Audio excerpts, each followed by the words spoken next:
사랑하는 성도 여러분, 시청자 여러분, 오늘은 십자가의 도 7번째 시간으로 지난 시간에 이어 왜 예수만이 우리의 구세주가 될 수 있는지를 증거합니다. 이 말씀의 내용은 우리가 구원받고 능력 있는 신앙생활을 하는 데 있어서 너무나 중요한 핵심적인 내용입니다. 예를 들어서 여러분이 귤을 먹을 때 남들이 맛있다니까 그냥 맛있는가 보다 해서는 아무런 유익이 안 됩니다. 껍질을 까서 알맹이를 직접 먹어봐야 맛을 알 수 있고 영양분을 섭취해야 자신에게 유익이 되지요. 믿음도 마찬가지입니다. 주 예수를 믿으면 구원받는다, 이렇게 머리로만 안다고 구원받는 것이 아니고 그냥 믿으라니까 막연히 믿습니다 하는 것만으로는 능력 있는 신앙생활을 할 수가 없습니다. 왜 예수님만이 구세주가 되시는지, 예수님을 믿는다고 해서 어떻게 구원을 받을 수 있는지 그 이유를 확실히 알아야 합니다. 그런 사람에게는 영적인 믿음이 임함으로 원수마귀 사단이 미혹할 수가 없고 전도를 할 때도 그만큼 입술에 권세가 따르지요. 오늘 또 증거되는 말씀을 통해 여러분은 예수님께서 왜 구세주가 되시는지 확실히 깨달으시기를 부탁드립니다.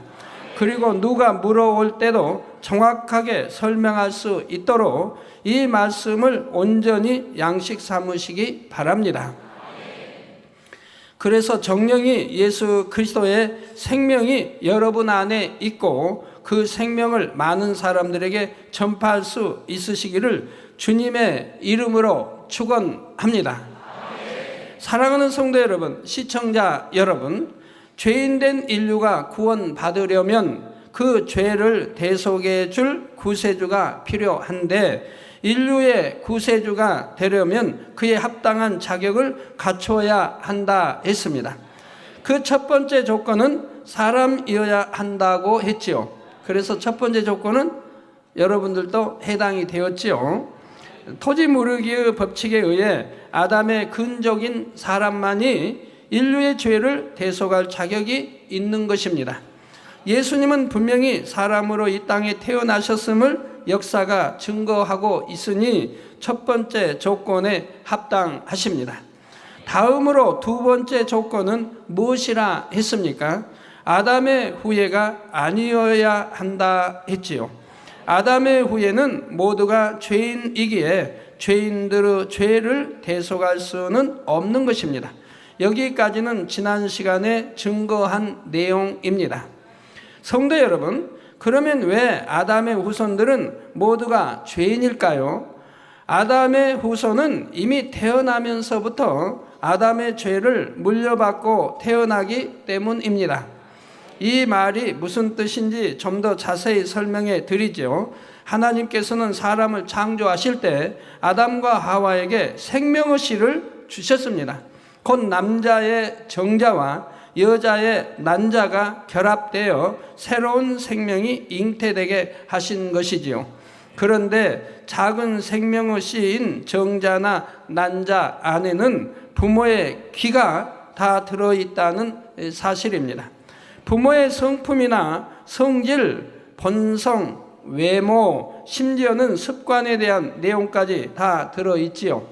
그러니 이러한 정자와 난자로 잉태된 자녀들은 부모의 얼굴도 닮고 체형도 닮게 되며, 부모, 아버지가 굉장히 체형이 건장하면 그것도 아들도 자녀도 체형이 건장하게 나오는 걸 보지요. 체형도 닮게 되고 또 성품이나 습관도 닮습니다. 부모가 혈기가 많으면 그 자녀들도 혈기가 많을 가능성이 크고, 부모가 온순하고 부드러운 성격일 때는 자녀들의 성격도 되게 온유한 편이지요. 어떤 경우는 자녀가 어릴 때 아버지가 돌아가셨는데도 자녀가 자라면서 걸음이나 잠버릇, 식성 등이 돌아가신 아버지를 닮게 되는 것을 볼 수가 있습니다. 부모만 닮는 것이 아니라 부모의 부모, 곧 할아버지나 할머니를 닮는 경우도 있지요. 이처럼 조상의 기질이 후대에 전해져서 자손에게 그대로 드러나게 됩니다. 아담 이후 조상 대대로 전해진 기질, 습성, 성품 등이 부모의 정자와 난자를 통해 후손들에게 고스란히 전해지는 것이지요. 물론 같은 부모의 자녀라 해도 자녀에 따라 어떤 기질은 좀 강하게 나타나기도 하고 좀 약하게 나타나기도 하는 등 겉으로 드러나는 정도의 차이는 있지만 근본적으로는 부모의 기를 다 갖고 있는 것입니다. 그런데 이렇게 조상으로부터 전해지는 기 속에는 죄성도 포함되어 있습니다. 첫사람 아담이 타락한 때부터 조상들의 죄성이 자손들에게 전해진 것입니다. 이것이 바로 원죄입니다. 그래서 아담의 후예로 태어난 모든 사람은 태어나면서부터 아담의 죄성을 물려받은 죄인이지요. 로마서 5장 12절에도 이러므로 한 사람으로 말미암아 죄가 세상에 들어오고, 이 한 사람은 아담을 말합니다. 세상에 들어오고 죄로 말미암아 사망이 왔나니, 죄의 삭은 사망이기 때문에 죄로 말미암아 사망이 왔나니 이와 같이 모든 사람이 죄를 지었으므로 사망이 모든 사람에게 이르렀느니라 했습니다. 한 사람 곧 아담의 죄로 인해 모든 사람에게 사망이 이르게 되었음을 설명하고 있는 것입니다. 이렇게 사람이 태어날 때부터 죄인이라 하면 갓난 아이들은 너무나 순수하고 깨끗하게 보이는데 그 아이들에게 무슨 죄가 있다는 말인가 하고 이상하게 생각하는 경우가 있지요. 그러나 가만히 관찰해 보면 아주 어린 아이조차 이미 악을 갖고 있는 것을 발견하게 됩니다. 즉 돌도 안 지났는데도 이미 악이 있음을 발견하게 된다 이 말입니다. 예를 들어 갓난 아기 중에도 부모가 혈기가 많으면 아기도 유달리 혈기가 많은 경우를 볼 수가 있지요. 배가 고파서 울 때 젖을 좀 늦게 주면 얼굴이 새빨개지고 숨이 넘어갈 정도로 울어대는 것입니다. 겉이나 옆에서 지켜보면 숨이 넘어가는 것 같아요. 그렇게 울고 있을 때는 엄마가 젖을 물려줘도 아기는 젖을 빨려고 하지 않고 신경질적으로 울기만 합니다. 그거 도래질만 해요. 입에 넣어주면 빼버려요. 왜 배고프다는데 빨리 안 줬는다는 것이죠. 왜 달라고 배고프다고 울었는데 왜 빨리 안 줬느냐는 거예요. 이제 화가 나서 먹기도 싫다는 의미입니다. 태어난 지 얼마 되지도 않아서 아직 말도 통하지 않는 어린 아이에게 누가 이런 혈기와 짜증을 가르쳐 주었겠습니까? 누가 가르쳐 주거나 심어준 것이 아니라 이미 처음부터 부모의 죄성을 물려받고 태어난 것입니다. 저는 농촌에서 자랐기 때문에 또 방학하면 이제 서울에서 방학하면 이제 농촌에 가서 방학을 보내죠. 그래서 이제 많이 아이들을 보게 됩니다. 제가 주영건 목사님도 제가 방학하면 가서 업고 다니면서, 어머니는 들에 가서 밭일, 논일을 하니까 업고 다니면서 새 때가 되면 이제 젖을 물리니까 가서 젖을 물리고, 그리고 제가 업고 집에 와서 그 집도 봐주고 봐주기도 덜어 했어요. 그러니까 내 등에다가 오줌도 참 많이 쌌죠.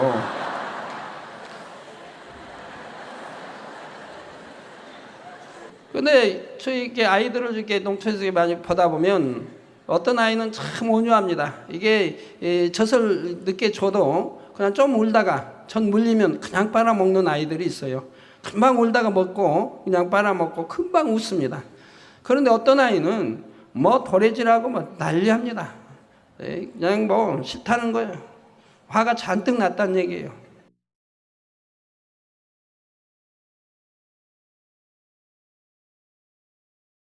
태어난 지 얼마 되지도 않아서 아직 말도 통하지 않은 어린아이에게 누가 이런 혈기와 짜증을 심어줬느냐 이 말입니다. 누가 가르쳐주거나 심어준 것이 아니라 이미 처음부터 부모의 죄성을 물려받고 태어난 것입니다. 또 다른 예를 들어보지요.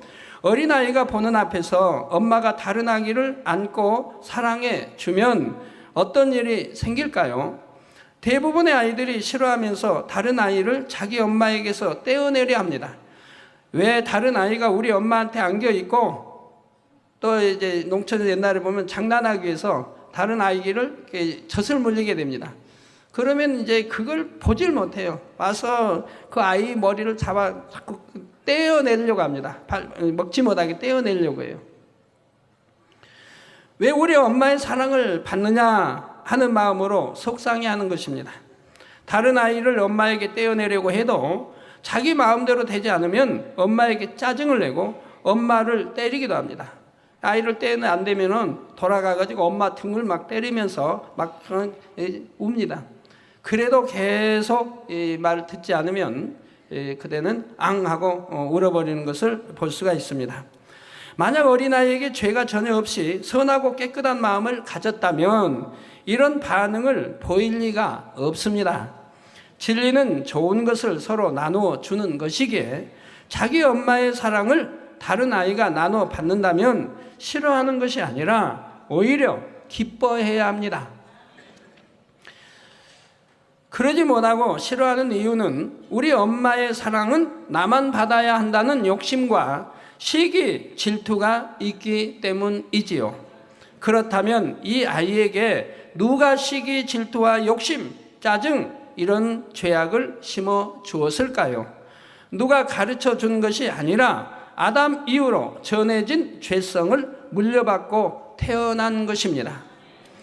그러니 시편 51편 5절에 보면 다윗도 말하기를 내가 죄악 중에 출생하였으며 모친이 죄 중에 나를 잉태하였나이다 한 것이지요. 이처럼 모든 사람은 아담의 후손이며 원죄를 갖고 태어났으니 사람으로서는 아무도 구세주가 될 수가 없습니다. 심지어는 병도 부모의 병이 유전되어 나오는 것을 볼 수가 있습니다. 그런 병들이 있습니다. 여러분이 한번 생각해 보세요. 눈에 보이지도 않은 적은 씨, 정자와 난자, 눈에 보이지도 않아요. 너무 적기 때문에. 그런 씨 안에 어떻게 이런 성품, 성질, 외모, 모양, 습관, 버릇 모든 것이 다 들어있습니까? 거기에다가 그렇게 보이지도 않은 적은 씨 안에 바로 병균도, 부모가 가지고 있는 병균도 들어있다가 그 병균이 또 자식대에 유전돼 나오는 것을 볼 수가 있습니다. 그래서 그 유전되는 나오는 병들이 있지요. 참 놀라운 일입니다. 어떤 부모는 예를 들어 엄마가 여기 큰 점이 있습니다. 큰 점이 있으면 그 아이에게, 자녀에게도 그 장소까지 똑같이 그 자리에 점이 생겨나는 것도 여러분들이 보실 수 있을 겁니다. 이렇게 오묘합니다. 생명을 실어 이렇게 오묘해요. 그 눈에 보이지 않은 적은 씨 안에 이런 모든 것들이 갇혀 있다가 그 성장하면서 위치까지도 똑같이 점이 박혀 나오는 것을 볼 수가 있습니다. 혹여입이 어떻게 된 분들은 또 자녀에도 보면 그대로 따라 나오는 것을 여러분들이 보실 수가 있었을 겁니다. 자, 오직 한 분 예수님만은 분명히 사람이시면서도 아담의 후손이 아니십니다. 그렇다면 어떻게 해서 예수님은 사람이면서도 아담의 후손이 아닌 것일까요? 예수님은 육적인 계보로는 다윗의 자손이요 요셉과 마리아를 부모로 하여 태어나셨습니다. 그런데 마태복음 1장 20절 후반절에 보면 저에게 잉태된 자는 성령으로 된 것이라 했고, 즉 정자와 난자의 씨를 받아 잉태한 게 아니고 성령으로 잉태됐다 이 말입니다.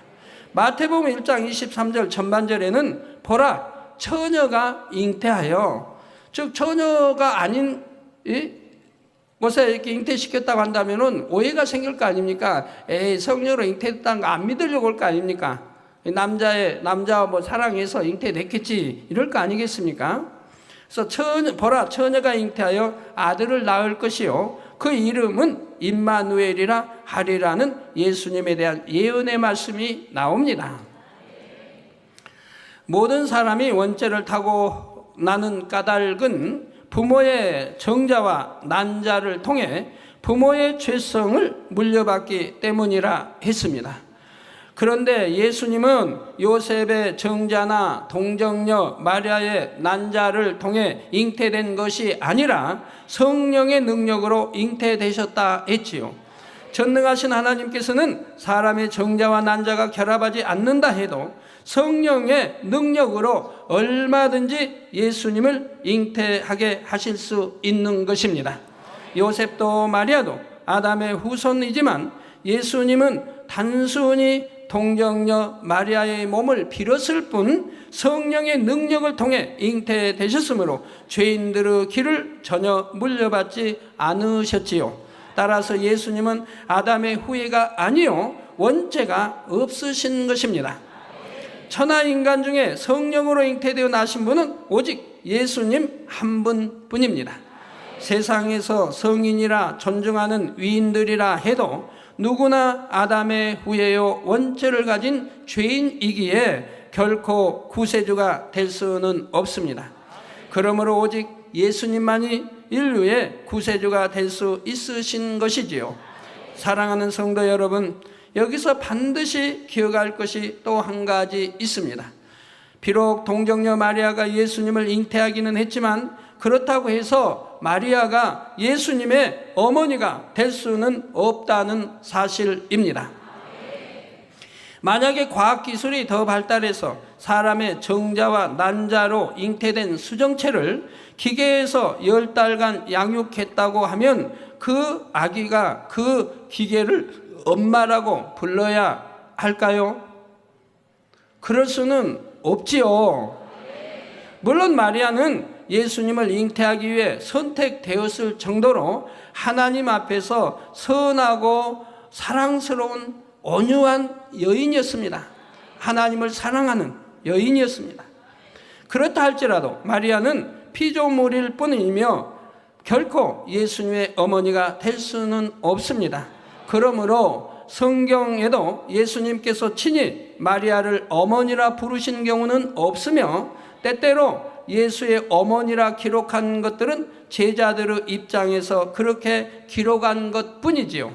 예를 들어 요한복음 19장 26절에도 예수께서 그 모친과 사랑하시는 제자가 곁에 섰는 것을 보시고 그 모친께 말씀하시되 여자여 보소서 아들이니다 하셨습니다. 여기서도 그 모친이라 한 것은 제자인 요한이 그렇게 기록한 것이고 예수님은 여자여라고 부르셨지요. 요한복음 2장 4절에 보면 가나의 혼인잔치 때도 예수께서 가라사대 여자여 나와 무슨 상관이 있나이까 내 때가 아직 이르지 못하였나이다 하여 여자여라고 부르고 계십니다. 그런데 어떤 사람들은 마리아가 예수님을 낳았다는 사실만으로 마리아를 성모라고 부르며 심지어 그 앞에 경배하고 기도하기도 합니다. 그러나 예수님은 오직 하나님의 아들이시며 우리가 경배하고 기도할 대상 또한 삼위일체의 하나님 한 분뿐이라는 사실을 기억해야 합니다. 만약에 우리 주님, 예수님 앞에 거룩한 어머니, 성모가 되신다고 하면 그러면 우리 주님이 아버지라고 부르시는 하나님은 어찌 되는 것입니까? 감히 말할 수도 없는 그 하나님이 어찌 되시는 거냐 이 말입니다. 그러나 하나님은 분명히 말씀했습니다. 나는 스스로 있는 자라. 누가 낳은 것도 아니고 너 스스로 있는 자입니다. 그리고 영원전부터 영원까지 계시는 분입니다. 또 알파 오메가가 되시고요. 시작과 끝이 되시며 이런 하나님이 우리 주님은 하나님은 본체에서 나오셨습니다. 그런 우리 주님의 거룩한 어머니가 있다고 한다면 그러면 아버지인 하나님은 어찌 되시겠냐 이 말입니다. 말도 되지 않죠. 어제 지교회 성도님 자매님이 오셔서 이런 질문을 합니다. 당회장님, 십자가의 책을 신부님께 전했는데 신부님이 읽으셨나 봐요. 달라고 하니까 안 주시더래요. 책을 달라고 하니까. 그리고 이제 신부님이 이런 질문을 하더래요. 그런다고 하면 예수님은 어려서 아기 때 자라면서 동정녀 마리아를 무엇이라고 불렀겠느냐? 그 어머니라고 부르지 않았겠느냐라고 이런 질문을 할 때 답변을 못 했나 봐요. 오늘 말씀을 듣고 꼭 답변을 해 주시기 바라요. 자, 우리 예수님은 태어나시부터 다 아시는 분입니다. 그래서 12살이 됐을 때 이미 기록이 나와 있습니다. 예수님에 관한 성전에서 아주 율법, 성경에 정통한 사람들과 변론하는 장면이 나옵니다. 근데 그들이 다 놀랍니다. 성경의 학자들이 놀랜다 이 말입니다. 12살밖에 되지 않은 어린아이 같은 입에서 성경이 아주 정통되어 나온다 이 말입니다. 그래서 놀라는 장면이 나오죠. 이미 12세인데도 우리 주님은 성경에 정통하셨더라 이 말입니다. 그러면 동정녀 마리아 역시 마찬가지입니다. 동정녀 마리아는 예수님이 잉태하기 전에 이미 계시를 받았습니다. 그리고 잉태해서도 계시를 받았습니다. 하나님의 사자를 통해서 내가 잉태한 이 아기가 누구라고 하는 것을 이미 알았다 이 말입니다. 그리고 명심했다고 기록하고 있습니다. 성경이 명심을 했다. 그리고 세례 요한을 낳은 어머니를 통해서도 또 예언을 듣고 있습니다. 이 잉태된 아기에 대해서. 그래서 잉태된 아기가 참으로 거룩한 분, 거룩하신 분이라는 걸 안다 이 말입니다. 또 본인이 사랑해서 잉태된 거 아닌 것도 너무나 잘 안다 이 말입니다. 그 거룩하신 분, 그리고 성령으로 잉태되신 분을 마리아는 이미 계시를 통해 듣고 안다 이 말입니다. 그런데 태어난 아기에게 뭐라고 가르쳐 있습니까? 내가 내 어미다, 나를 어머니라고 부르라, 이렇게 가르쳤을까요? 도대체 말도 안 된 거죠. 그렇게 가르칠 리가 없는 거죠. 감히 어떻게 이분이 누구라는, 내가 잉태하고 있는 분이 누구라는 걸 아는데 그분 앞에 내가 네 어머니다, 나를 어머니로 부르라고 태어나서 자라면서 그렇게 하도록 가르치겠느냐 이 말입니다. 아닙니다. 그렇지 않습니까? 그리고 사람들이 많이 오해하죠. 이제 육의 요셉은 목수이기 때문에 부모를 도와서 목수일을 이제 30대에서 하나님 일하기 전에는 부모를 도와서 목수일을 열심히 하고 했다고 말합니다. 그러나 여러분 생각해 보십시오. 큰 사람은 생각이죠. 성경에 기록되어 있습니까? 아니지 않습니까? 사람은 생각이죠. 우리 주님은 성장하시면서 우리 이제 하나님의 일을 하기 30 전까지는 이제 뒷산에 나사렛이라는 뒷산에 가셔서 열심히 하나님께 기도하며 성경을 상고하며 자기 때를 기다리신 분이라 이 말입니다. 하나님 우러러보며 늘 기도하며 그리고 성경을 상고하면서 자기 때가 알기 때문에 그 때를 기다리고 계셨던 분이라 이 말입니다. 그 귀한 시간에 나무 일이나 하고 목수일 하면서 집 짓고 그런 일에 했겠습니까? 그건 사람의 생각이라 이 말입니다. 이렇게 설교하시는 분들 이제 수정하시기 바래요. 인터넷 통해 듣고 있는 많은 분들, 테이프를 통해 듣고 있는 많은 분들이 수정하셔야 됩니다. 그래서 마리아를 성모라 부르며 심지어 그 앞에 경배하고 기도하고 합니다. 그러나 예수님은 오직 하나님의 아들이시며 우리가 경배하고 기도할 대상 또한 삼위일체의 하나님뿐이라는 사실을 명심해야 할 것입니다. 사랑하는 성도 여러분, 구세주가 되기 위한 세 번째 조건은 원수 마귀를 이길 힘이 있어야 한다는 것입니다. 전쟁터에서 포로로 잡혀간 동료를 구해내려고 해도 적군에게서 포로를 빼앗아 올 힘이 있어야 하지요. 영적으로도 원수 마귀에게 속한 사람을 구원하려면 원수 마귀를 이기고 사람을 되찾아올 힘이 있어야 합니다. 그런데 아무리 체격이 좋고 힘이 센 장정이라 해도 원수 마귀를 이길 수는 없습니다. 여기서 원수 마귀를 이길 힘이란 물리적인 힘이 아니라 영적인 힘을 의미하지요. 영계에서의 힘은 죄가 없는 데서 옵니다. 빛이 임하면 어둠이 물러가야 하는 것처럼 죄가 없이 빛 가운데 온전히 거하는 사람은 어둠에 속한 악한 영들을 이길 힘이 있는 것입니다. 죄에는 원죄와 자범죄가 있습니다. 원죄는 앞서 두 번째 조건에서 설명한 대로 아담으로부터 내려온 죄성을 말합니다. 이게 부모의 부모를 길을 통해 타고난 죄성을 말하는 것이라 이 말입니다. 자범죄란 태어나서 성장하면서 자라면서 스스로 짓는 죄를 말하지요. 사람들은 살아가면서 크고 작은 많은 죄들을 짓습니다. 무거운 죄를 지은 사람만 죄인이 아니라 가벼운 죄를 지은 사람도 마찬가지로 죄인입니다. 야고보서 2장 10절에 누구든지 온 율법을 지키다가, 모든 율법을 다 지키다가 그 하나에 거치면 모두 범한 자가 되나니 하셨죠. 이건 가벼운 거니까 괜찮다고 생각해서는 아니 되는 것이라. 기왕 큰 것도 지킬 수 있다면 가벼운 거 지키는 건 더 쉬운 건데, 기왕이면 다 지키지. 뭐 때문에 이건 큰 거니까 이건 꼭 지켜야 되고, 이건 적은 거니까 그냥 넘어가도 되고, 그건 말도 되지 않지 않습니까? 수많은 율법 중에 단 한 가지만 범해도 그는 이미 죄인인 것입니다. 더구나 세상 사람들은 마음이 아무리 악해도 행함으로 범죄하지 않으면 죄인이라 생각하지 않지만, 영적으로는 행위적으로 범죄하지 않았다 해도 마음에 죄를 품고 있는 것만으로도 이미 죄인이지요. 요한일서 3장 15절에 보면 그 형제를 미워하는 자마다 살인하는 자니. 성도님 왜 살인하세요? 아이고, 당장님 제가 언제 살인을 해요? 감히. 예, 말씀을 항상 잘 명심하세요. 형제를 미워하는 자마다 살인하는 자니, 살인하는 자마다 영생이 그 속에 거하지 아니하는 것을 너희가 아는 바라. 형제를 미워하면 영생이 그 안에 없다. 구원받지 못할 것을 말씀하고 있는 거예요. 형제를 미워하는 것이 영적으로는 살인하는 거라 이 말입니다. 그러면 그 살인하는 자는 영생이 그 속에 거하지 않는다. 지금 구원받는 믿음이 없다는 거예요.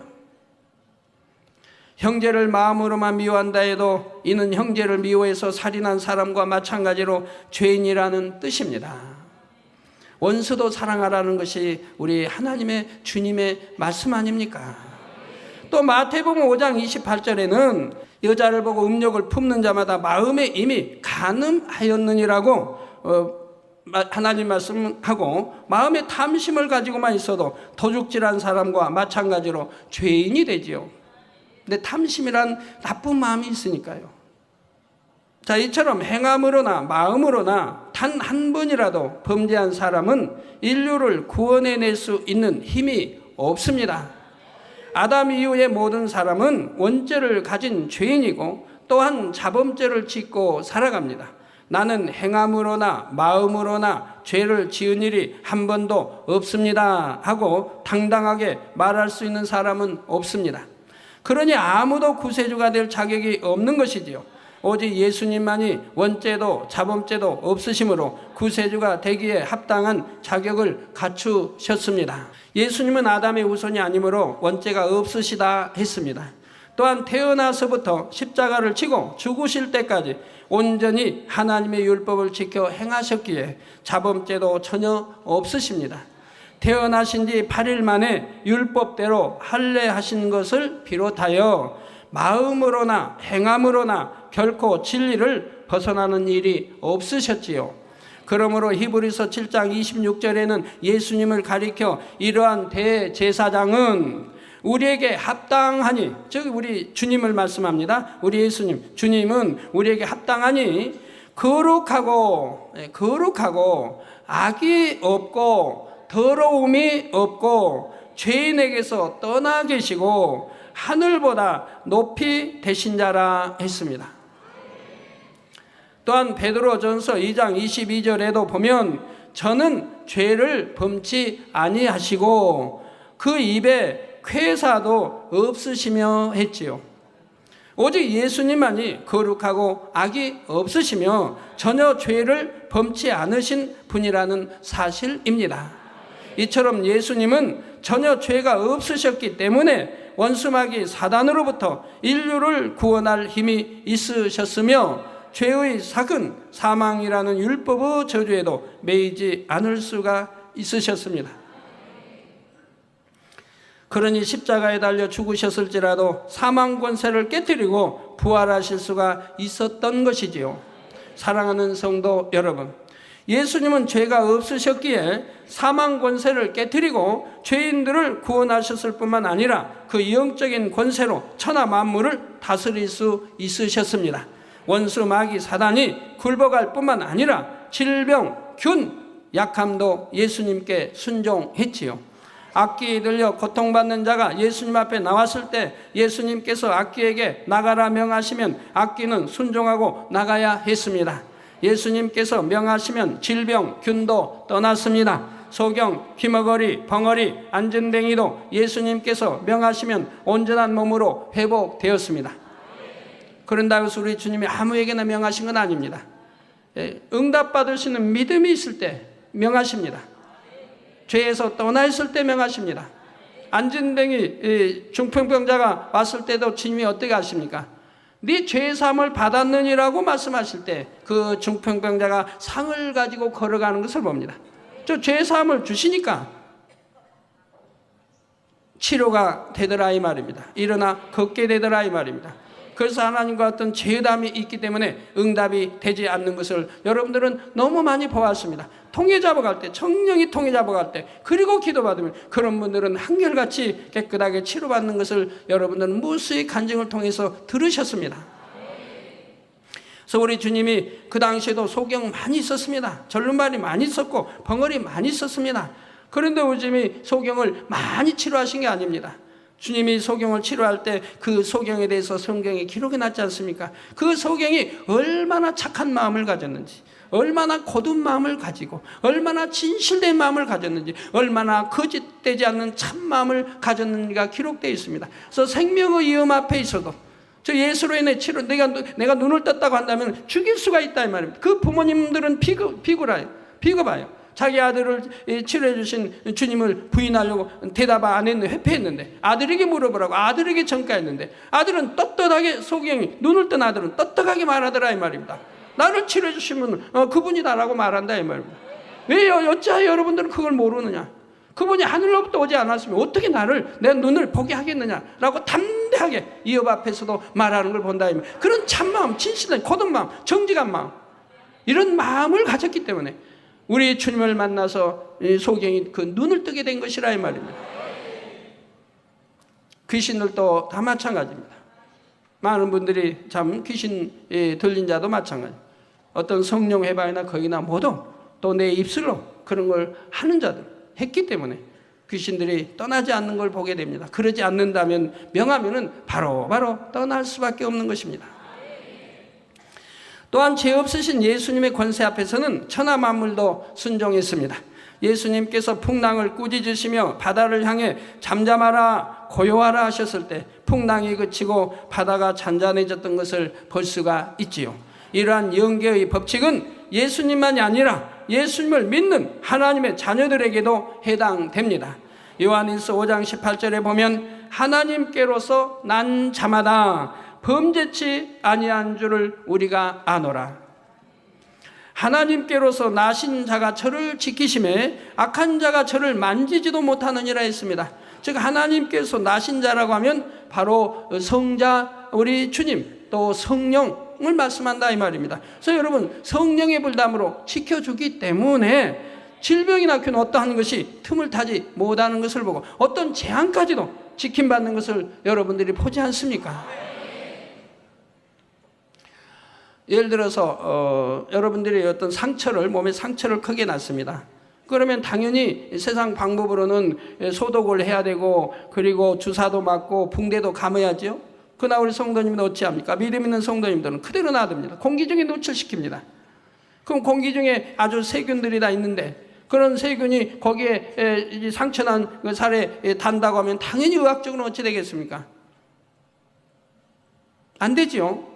그런데 여러분들은 왜 노출되게 붕대도 감지 않고 그리고 공기 중에 그냥 노출시켜 둡니까? 그런다고 주사를 어떤 주사를 맞은 것도 아니고 그리고 무슨 빨간 그 약을 바른 것도 아니고 그대로 그런데 그대로 깨끗하게 아무는 것을 볼 수가 있다 이 말입니다. 왜? 성령의 불담으로 지켜주기 때문에, 하나님의 자녀이기 때문에, 또 기도해서 성령의 불담을 지켜주기, 기도했기 때문에 성령의 불담을 지켜주기 때문에 공기 중에 세균이 틈을 타지 못하는 것이라 이 말입니다. 여러분들은 수도 없이 체험해보는 바라 이 말입니다. 그래서 하나님께로서 나신 자가 저를 지키심에 악한 자가 저를 만지지도 못하느니라 했습니다. 곧 하나님께로서 난 하나님의 자녀들은 하나님께로서 나신 자 곧 주님께서 지켜주심으로 악한 원수마귀 사단이 해를 입힐 수가 없지요. 그러나 반드시 여러분 자신이 범죄치 않으므로 영적인 힘이 있어야만이 악한 영들이 감히 역사하지 못한다는 사실입니다. 아무리 하나님을 믿고 신앙생활을 오래 했으며 여러 가지 직분이 있다 해도 여전히 죄 가운데 살면 영적인 힘이 없습니다. 예수 그리스도의 이름으로 물리치는 기도를 해도 시험 환난이 떠나가지를 않는 것입니다. 마치 더러운 오물에 벌레가 모여드는 것과 같아서 원수 마귀가 계속 역사하며 괴롭히게 되지요. 반면에 비록 어린아이라 할지라도 하나님을 사랑하고 말씀대로 사는 아이라면 그 아이에게는 영적인 힘이 있습니다. 그 아이가 예수 그리스도의 이름으로 물리치면 원수 마귀가 순종하여 떠나가는 것입니다. 여러분이 정령 진리 안에 살며 거룩한 마음과 행실을 이룰 때는 여러분 자신의 삶에서 어둠이 물러갈 뿐 아니라 다른 사람을 위해 기도해 줄 때도 하나님의 역사가 나타나게 되지요. 저는 이런 역사들을 무수히 체험해 보고 있지요. 제가 하나님을 믿기 전에는 저뿐만 아니라 자녀들도 늘 질병에 시달림으로 병원비와 약값이 끊임없이 들었습니다. 그러나 제가 주님을 영접한 후 오늘날까지 오직 하나님의 말씀 안에 거하여 죄와 상관없는 삶을 살아왔기에 저 자신은 물론 온 가족에게서 질병과 약함이 다 떠나갔지요. 하나님을 영접한 후에는 온 가족이 병원에 한 번 가본 일이 없고 약 한 번 먹어본 일이 없는 것입니다. 주사 한 번 맞아본 일이 없고요. 저희 자녀들도 마찬가지. 태어나서부터 지금까지 한 번도 주사 한 번 맞아본 일도 없고 약 한 번 먹어본 일도 없고 병원에 한 번 가본 일도 없다 이 말입니다. 제가 주의 종이 아니었을 때도 어린 자녀들에게 질병이 잠시 틈탔을 때는 자녀들에게 손을 얹고 기도해 주었고 그러면 즉시 질병균이 떠나고 씻은 듯이 나았습니다. 또 귀신 들린 사람들의 경우에도 영적인 권세가 있는 사람들을 너무나 정확히 알아봅니다. 귀신 들린 사람이 소동을 피우다가도 제가 가까이 가면 두려워 떨며 잠잠해지는 것을 볼 수가 있습니다. 다른 장소에 있는 귀신을 내어 쫓기에 제가 집에서 출발하는 순간부터 이미 귀신들이 잠잠해지고 두려워하는 것을 보았습니다. 자, 죄 없는 사람이 예수 그리스도 이름으로 기도할 때는 질병균이나 악한 영들만 아니라 생명이 없는 것들도 순종을 합니다. 주님께서 바람과 파도를 잔잔케 하신 것처럼 주님의 이름으로 기도함으로 쏟아지던 비가 멈추게 하거나 천기를 움직일 수도 있고 연탄가스에 중독된 사람에게 기도해 줄 때는 생명이 없는 가스도 순종하여 빠져나가지요. 그런 건 여러분들이 너무 많이 보셨죠. 우리 성도님 가운데 지금이야 연탄 지금도 농촌에서 떼고 서울도 이제 연탄들 떼는 곳이 많다고 제가 들었습니다.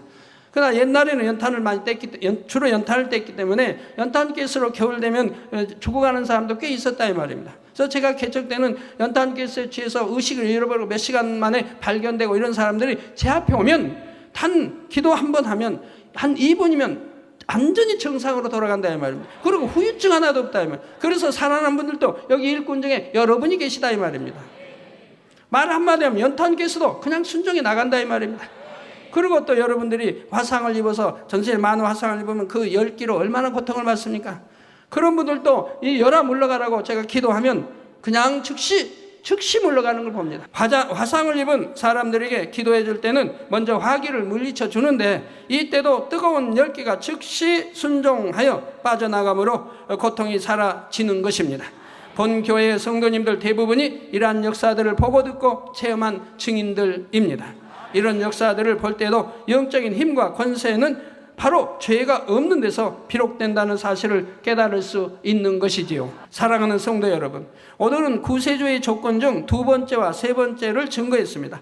곧 구세주가 되기 위해서는 아담의 후예가 아니어야 하며 원수 마귀를 이길 힘이 있어야 한다 했지요. 마지막으로 네 번째 조건은 생명까지 줄 수 있는 사랑이 있어야 한다는 것입니다. 여기에 대해서는 다음 시간에 증거하겠습니다. 결론을 말씀드립니다. 사랑하는 성도 여러분, 인류 역사상 예수님 외에는 누구도 구세주의 조건에 합당한 사람이 없습니다. 모두가 부모의 정자와 난자를 통해 아담의 죄성을 물려받은 죄인들이며 평생 동안 무수한 죄를 지으며 살아가는 죄인들입니다. 성인이라 불리우신 석가도, 공자도, 소크라테스도 다 아담의 후예로서 원죄를 가진 사람들이요 하나님 앞에서 거룩한 삶을 살지는 못했지요. 예전에 오랜 세월 수양을 쌓고 도를 터득하였다 하여 많은 사람들의 존중을 받던 어떤 사람에 대해서 이런 일화를 들어보았습니다. 이미 사용한 이쑤시개를 전략하기 위해 보관해둔, 그러니까 이쑤시개 하여튼 나무로 깎은 이쑤시개를 쓰고 또 뒀다 쓰고 계속 그 하나로 쓴다 이 말입니다. 전략하기 위해 보관해두는데 수종하는 사람이 그것을 버렸다 해서 불같이 화를 냈다는 것입니다. 그 정도로 근검 전략하는 사람이었다는 것이지요. 그러나 그가 그 혈기 하나 다스리지 못하고 겨우 이쑤시개 하나로 인해 자신을 섬겨주는 사람을 민망하게 만든다면 이를 어찌 의로운 일이라고 하겠습니까? 또 최근까지 세계적으로 추앙받던 어떤 사람은 오랜 세월 동안 온갖 질병에 시달리다가 결국 질병으로 죽음에 이르는 것을 보았습니다. 이처럼 세상에서 아무리 인정받는 사람이라 해도 정작 자신의 죄 문제조차 해결하지 못하며 영적인 권세가 없으므로 어둠을 물리칠 수 없다라는 사실이지요. 사랑하는 성도님들은 오직 예수님만이 원죄와 자범죄가 없으시며 우리를 구원하실 자격이 있으신 것을 확실히 깨달으시기 바랍니다. 그래서 베드로전서 1장 16절에 내가 거룩하니 너희도 거룩할지어다 하신 하나님의 말씀대로 여러분도 거룩한 삶을 가심으로 악한 자가 여러분을 만지지도 못하며 오직 평강과 축복 안에 거하는 여러분이 되시기를 주님의 이름으로 축원합니다.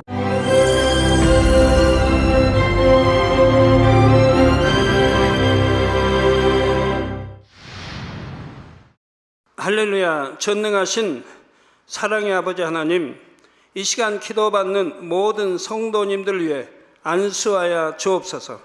GCN 방송 시청자들이 인터넷과 화상을 통해 기도받는 지교회와 지성전 그리고 전 세계 하나님의 자녀들 위에도 시공간을 초월하여 역사하여 주시기를 원합니다. 믿어지는 믿음을 주시고 부정적인 생각과 의심의 세력을 물리쳐 주옵시며 모든 시험 환난도 물리쳐 주옵소서. 머리부터 발끝까지 오장육부 뼈 마디마디 온몸의 신경 조직 세포 등 아픈 곳마다 성령의 불로 태우시고 근본의 빛으로 역사하여 주옵소서. 예수 그리스도의 이름으로 명하노니 원수마귀 사단 모든 질병 균 연약함아 물러가라. 빛이여 임하라. 모든 불치 난치병도 성령의 불로 태워 깨끗게 하여 주옵소서. 말라리아를 비롯한 모든 풍토병도 물리쳐 주옵소서. 감기, 기침, 열, 몸살, 독감 등 각종 유행성 질병도 다 물러가라. 어떠한 유행성 질병균도 틈타지 않게 지켜 주옵소서. 위암, 폐암, 간암, 유방암, 자궁암, 대장암, 피부암 등 각종 암과 에이즈, 백혈병, 뇌졸중, 고혈압, 저혈압, 심장병, 폐병, 위장병, 당뇨, 부인병, 피부병, 갑상선 질환과 모든 염증도 깨끗게 하여 주옵소서. 소아마비, 중풍, 관절염, 디스크도 온전케 하여 주옵소서. 요통, 두통, 신경통을 비롯한 모든 통증은 사라질지어다. 간질, 자폐증, 우울증, 조울증, 노이로제 등 모든 정신질환도 물러가라. 모든 마비된 것도 풀어지고 일어나 걷고 뛸지어다. 눈도 잘 보이게 하옵시고 귀도 잘 들리게 하여 주옵소서. 소경은 눈을 뜨고 기머거리는 들으며 벙어리는 말할지어다. 각종 사고 후유증도 깨끗게 하시고 부러진 뼈도 붙여 주옵소서. 화상 입은 것도 온전케 하옵시고 화기암 물러가라. 열도 물러가라. 아버지 흉터 나지 않게 역사해 주시기 원합니다. 마약을 비롯하여 각종 약물과 독극물 중독도 깨끗함을 입을지어다. 죽은 신경과 세포가 살아나며 죽은 자도 살아나게 하여 주옵소서. 잉태의 축복도 주시기를 원합니다. 잉태의 축복을 받으라. 예수 그리스도의 이름으로 명하노니 원수마귀 사단아 하늘 공중 곳에 잡은 악의 영들아 물러가라. 그의 사자들도 물러갈지니라. 이 땅의 악한 영, 더러운 영, 거짓되고 간사한 영, 의간질하고 미혹하는 모든 어둠들은 물러가라. 모든 흉악의 결박을 풀고 어둠아 물러가라, 빛이여 임하라. 아버지 하나님, 부르짖어 기도할 수 있는 능력을 주시고 죄를 버리고 성결될 수 있는 능력을 주옵소서. 영원히 잘됨같이 범사에 잘되게 하시고 가정의 복음화도 이루어 주시기를 원합니다. 한 주간도 모든 사고와 재앙으로부터 지켜주시고 불통이 없는 형통한 삶을 살 수 있도록 축복해 주옵소서. 성령의 불담으로 천군 천사와 주님의 불꽃 같은 눈동자로 모든 하나님의 자녀들과 가정, 일도, 사업들을 지켜주시기를 원합니다. 학생들에게 지혜와 명철을 더하시고 공부할 수 있는 뜨거운 마음과 열정도 더하여 주옵소서. 마음과 생각을 세상에 빼앗기지 않도록 지키시고 하나님을 뜨겁게 사랑하는 학생들로 축복하여 주옵소서. 하나님의 자녀들이 먹으나 마시나 입으나 무엇을 하든지 하나님 앞에 영광 돌리는 삶이 되게 축복하여 주시기를 원합니다. 나는 하나님을 만났노라, 체험했노라, 응답 받았노라, 축복 받았노라 간증하는 입술이 되게 역사하여 주옵소서. 아버지 하나님 감사합니다. 홀로 영광 받으옵소서. 우리 주 예수 그리스도의 이름으로 기도하옵나이다. 아멘.